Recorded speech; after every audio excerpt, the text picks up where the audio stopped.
சொந்தங்களுக்கு வணக்கம். இன்று நமது காணொளியில் நாங்கள் பார்க்க இருக்கின்ற விடயம் இந்த பள்ளைப்பகுதியில் அமைக்கப்பட்டுள்ள சட்டவிரோதமான பண்ணையும் அது தொடர்பாக தென்னிலங்கையில் பரப்பப்படுகின்ற பொய்யான பிரச்சாரங்களும், அந்த பண்ணை விடுதலை புலிகள் மீளுருவாக்கம் மற்றும் ஆயுத பயிற்சிக்காக சட்டவிரோதமாக உருவாக்கப்பட்டதாக குறிப்பிட்ட தகவல்கள் பூதாகரமாக பரவியுள்ளது. அந்த திரிவுபடுத்தப்பட்ட விடயங்கள் தொடர்பான முழுமையான விளக்கத்தை இந்த காணொளியூடாக நீங்கள் அறிந்து கொள்ள முடியும். ஆகையால் இந்த காணொளியை நீங்கள் முழுமையாக பார்ப்பதனூடாக இந்த விளக்கங்களை நீங்கள் தெளிவாக புரிந்து கொள்ளலாம். விவகாரம் தொடர்பாக முதல் பார்க்கின்ற போது இது கிளிநொச்சி முட்கொம்பன் பகுதியில் உள்ள கண்ணகிபுரம் பகுதியில் இந்த பகுதி அமைய பெற்றுள்ளது. இது 1919 ஆண்டு வர்த்தமானி வெளியீட்டினூடாக அரச நிலமாக பிரகடனப்படுத்தப்பட்ட ஒரு இடமாக இந்த பகுதி காணப்படுகிறது. இந்த பகுதியில் நடராசா குலதீபன் என்கின்ற ஒரு நபர் அந்த பகுதியை துப்புரவாக்கி அதனை தன்னுடைய ஒரு பண்ணையாக மாற்றுகிறார். அந்த பகுதியில் அவர் அந்த இடத்தை துப்புரவாக்கி ஒரு பண்ணையை உருவாக்குகிறார். அங்கு கற்றாழை பயிற்சிகையை 10 ஏக்கருக்கும் மேற்பட்ட இடத்தில் கற்றாழை பயிற்சிகை மேற்கொள்ளப்பட்டு கற்றாழை ஏற்றுமதி செய்யப்படுகிறது.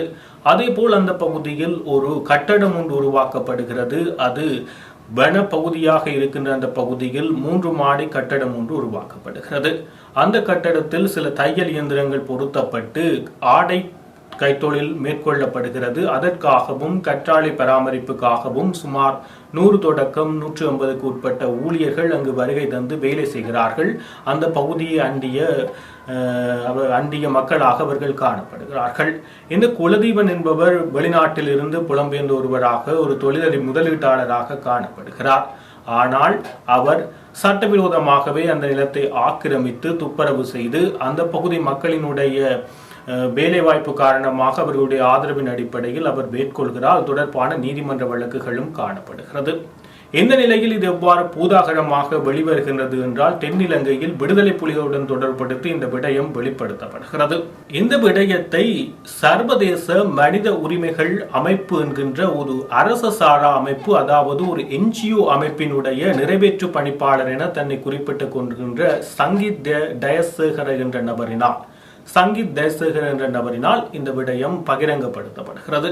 அவர் ஒரு ஊடகவியலாளர் சந்திப்பை மேற்கொண்டு இந்த பள்ளிப்பகுதியில் ஒரு சட்டவிரோதமாக அரச வனலாகாக்கு சொந்தமான அரச காணியில் ஒரு காடு துப்புரவாக்கப்பட்டு ஒரு பண்ணை அமைக்கப்படுகிறது.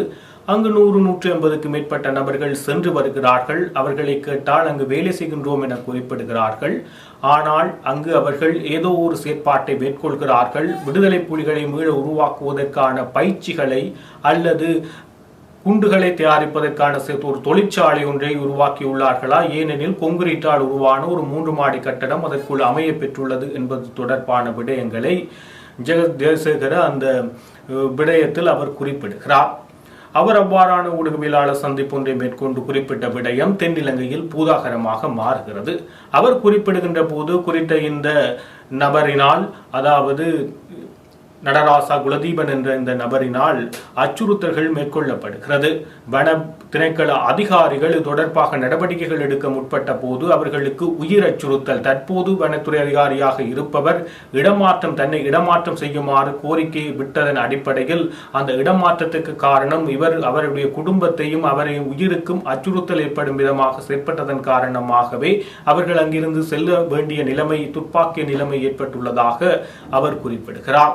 எனவே இவர்கள் இவ்வாறான அடாத்தான செயற்பாடுகளை மேற்கொண்டு அங்கு ஒரு சட்டவிரோதமான விடுதலை புலிகளை மீளுருவாக்கும் செயற்பாடுகளை மேற்கொள்வதாக அவர் ஒரு ஊடகவியலாளர் சந்திப்பின் ஊடாக அதை தெளிவுபடுத்தினார், அந்த விடயத்தை குறிப்பிடுகிறார்.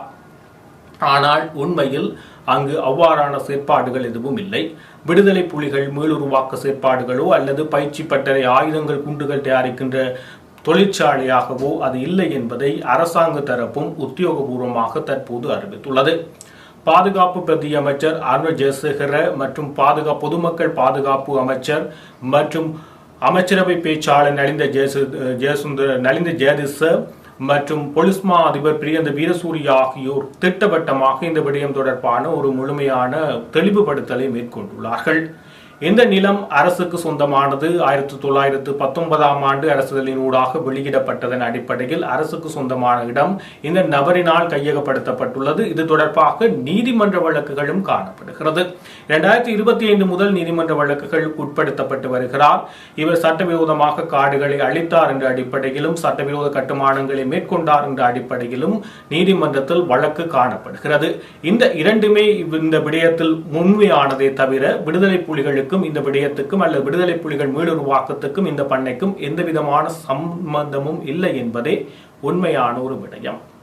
எனவே நீதிமன்ற வழக்கு 2025ஆம் ஆண்டிலிருந்து கிளிநொச்சி நீதவான் நீதிமன்றத்தில் வழக்கு தொடரப்பட்ட போது இந்த வருடம் பிப்ரவரி மாதம் நீதவான் நீதிமன்றத்தினூடாக இவர் இந்த பண்ணையிலிருந்து வெளியேற வேண்டும், இந்த காணியை அரசுக்கு சொந்தமானது, எனவே அதனை சட்டவிரோதமாக இவர் கையகப்படுத்தி வைத்திருக்கிறார் என்பது உறுதிப்படுத்தப்பட்டு அவர் அங்கிருந்து வெளியேற வேண்டும் என நீதிமன்றம் உத்தரவு பிறப்பித்த நிலையிலும் அவர் அங்கிருந்து வெளியே செல்லாமல் தொடர்ச்சியாக நீதிமன்றத்தினுடைய கட்டளைகளையும் மீறி அவர் அங்கு இருக்கிறார். அவருக்கு இதுவரை 7 வழக்குகள் அவர் மீது போடப்பட்டு நீதவான் நீதிமன்றங்களில் வழக்கு விசாரணைகள் மேற்கொள்ளப்படுகிறது.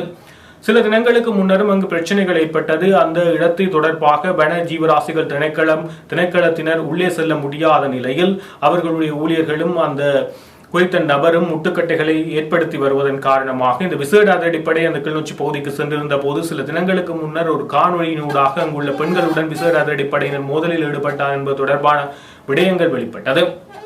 அதற்கும் இந்த விடயங்கள் தொடர்பாக சில சம்பந்தங்கள் இருக்கின்றது. ஏனெனில் அந்த பண்ணையினுடைய செயற்பாடுகள் எவ்வாறு இருக்கின்றது என்பது தொடர்பாக வனவள திணைக்களத்தினர் ட்ரோன் ஊடாக அந்த பண்ணையினுடைய செயற்பாடுகளை அறிவதற்காக ட்ரோன் செலுத்தியுள்ளனர். அந்த ட்ரோன் அங்குள்ள ஊழியர்களால் நிர்மூலமாக்கப்பட்டு அந்த ட்ரோன் செயலிழக்கப்பட்டதன் காரணமாக அந்த ட்ரோனை மீட்பதற்காகவே விசேட அதிரடிப்படையினர் அந்த பகுதிக்கு சென்றிருந்தனர்.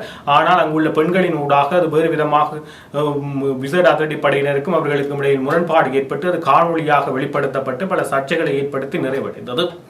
இந்த நிலையில் பிரியந்த வீரசூரிய உடனடியாக இந்த விவகாரம் தொடர்பாக கிளிநொச்சி பிரதி போலீஸ் மாதிபர் கிளிநொச்சிக்கு பொறுப்பான போலீஸ் அதிகாரிக்கு நேரடியாக களவிஜயம் செய்து அந்த விடயம் தொடர்பாக விளக்கம் அளிக்குமாறு கோரியிருந்ததன் அடிப்படையில் கிளிநொச்சி போலீஸ் பொறுப்பு அதிகாரி நேரடியாக அந்த இடத்துக்கு விஜயம் செய்து அங்கு 10 ஏக்கர் அளவிலான கற்றாழை செய்கையும் ஆடை தொழிற்சாலையுமே காணப்படுகிறதே தவிர இந்த விடுதலை புலிகளை மீளுருவாக்கம் செயற்பாடு அல்லது குண்டு தயாரிக்கும் கைத்தொழிற்சாலைகளோ அதற்கான எந்த விதமான தடயங்களோ அங்கு இல்லை என்பது திட்ட தெளிவாக அவர் நேரடி களவிஜயத்தினூடாக குறிப்பிட்டதுடன் மேலதிக விசாரணைகளையும் மேற்கொண்டுள்ளார். அத்துடன் இந்த NGO மனித உரிமைகள் சர்வதேச மனித உரிமைகள் அமைப்பின் நிறைவேற்று பணிப்பாளராக உள்ள இந்த ஜெயசேகரவுக்கு குற்றப்புலனாய்வு பிரிவு மேலதிக விசாரணைகளை மேற்கொள்ள ஆரம்பித்துள்ளதாக தெரிவித்துள்ளார். இவர் நலிந்த ஜேதிசை தொடர்பாக குறிப்பிடுகின்ற போது அரசினுடைய காணியை கையகப்படுத்தியவர் முதல் 10 ஏக்கரை துப்புரவாக்கி இருக்கிறார். இப்போது 20 ஏக்கருக்கும் அதிகமான நிலப்பரப்பு துப்புரவு செய்யப்பட்டு அவருடைய கட்டுப்பாட்டில் காணப்படுகிறது. இந்த நிலையில் இந்த மனித உரிமை அமைப்பாளரான ஜெயசேகர குறிப்பிடுகின்ற போது 140க்கு மேற்பட்ட 149 ஏக்கர் பரப்பு அளவிலான காணிகள் கையகப்படுத்தப்பட்டுள்ளதாக குறிப்பிட்டார். எனினும் இப்பொழுது அமைச்சரவை பேச்சாளர் நலிந்த ஜெயதிச 20 ஏக்கர் வரையிலான காணிகளே அவரால் கையகப்படுத்தப்பட்டுள்ளது என்ற தகவலையும் குறிப்பிட்டுள்ளார். அத்துடன் அவர் குறிப்பிட்டது போல விடுதலை புலிகள் மீளுருவாக்கமும் இல்லை. 10 ஏக்கர் பரப்பிலான கற்றாழை பயிற்சிகை மேற்கொள்ளப்படுகிறது. அதற்காக தோட்ட தொழிலாளர்கள் வருகை தருகிறார்கள். அதே போல் ஆடை தொழிற்சாலை ஒன்றும் இயங்குகிறது. அதற்காகவே தொழிலாளர்கள் வருகிறார்கள். எனவே சுமார் 100 அளவிலான தொழிலாளர்கள் அங்கு வருகை தருகிறார்கள். இந்த நிலையில் தற்போது குற்றப்புலனாய்வு பிரிவினரிடம் விசாரணைகள் வழங்கப்பட்டுள்ளது. அத்துடன் நீதிமன்றத்திடமும் வழக்கு சென்றுள்ளது. ஏற்கனவே அவர் மீது 7 வழக்குகள் காணப்படுகிறது. இதுவே அங்கு உண்மையான நிலைமை. அவர் ஒரு வெளிநாட்டிலிருந்து புலம்பெயர்ந்து வந்தவர் சட்டவிரோதமாக அந்த வனத்தை கையகப்படுத்தி இருக்கிறார். அவர் வனத்தை கையகப்படுத்துவதற்கு ஏதுவாக அரசு அதிகாரிகள் இருந்திருக்கலாம் என்ற சந்தேகம் காணப்படுகிறது. சில அரசியல் தலைவர்கள் மீதும் அவர்களுடைய ஆதரவு இல்லாமல் எவ்வாறு அவர் அங்கு பண்ணை அமைத்திருக்கலாம் என்ற குற்றச்சாட்டுகள் முன்வைக்கப்பட்ட போதிலும் அது எந்தளவு தூரம் உண்மையானது என்பது இது பல இடங்களில் இலங்கையை பொறுத்தமட்டில் குறிப்பாக யுத்தம் நடந்த வடக்கு கிழக்கு பகுதிகளில் இவ்வாறு பல இடங்கள் மக்கள் வாழ்ந்த இடங்கள் பின்னர் காடாக மாற்றப்பட்ட நிலையில் அவை பல்வேறு நபர்களினால் அடாத்தாக கையகப்படுத்தப்பட்டு பல செயற்திட்டங்கள் மேற்கொள்ளப்படுகிறது. அதற்கு அரசியல் பின்னணி இருக்கலாம், இல்லாமல் விடலாம்.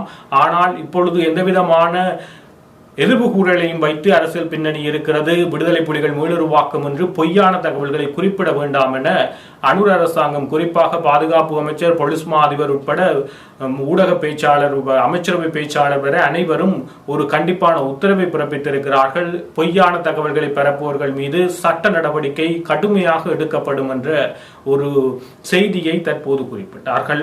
இந்த நிலையில் நீங்கள் இந்த காணொலியை முழுமையாக பார்க்கின்ற போது இந்த பழை பண்ணையில் அமைக்கப்பட்டுள்ள இந்த பண்ணையினுடைய உண்மை நிலைமை அனைவருக்கும் தெரிந்திருக்கும் என நம்புகிறேன்.